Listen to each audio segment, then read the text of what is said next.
Olá, crianças! Então, para a nossa próxima atividade, nós vamos falar sobre a duração dos sons. Sim, o som, ele pode ser longo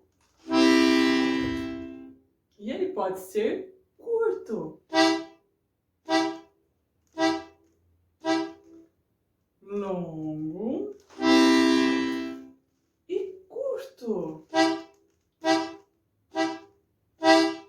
Ok? Longo e curto. Longo e curto.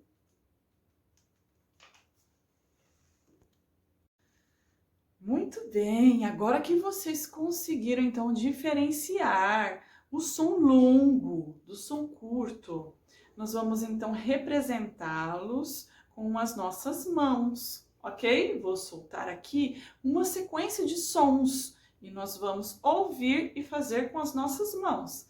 Tá combinado? Som longo e som curto. Vamos lá? Vou soltar.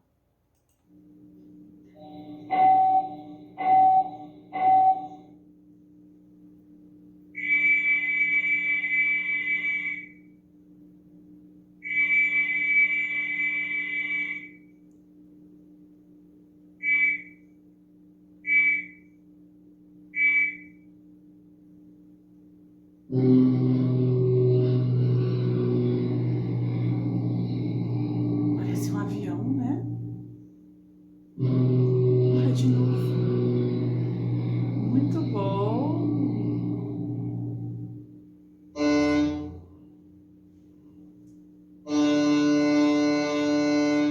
Olha, uma buzina.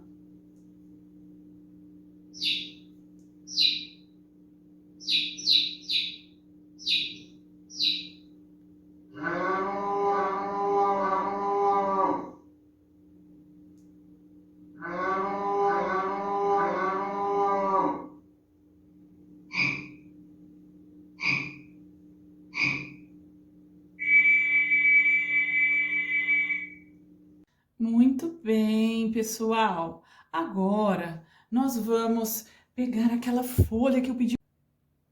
Olha só, então, dando continuidade à nossa atividade de sons curtos e longos, nós vamos então agora acompanhar com os nossos dedinhos quando o som for curto e quando o som for longo, ok?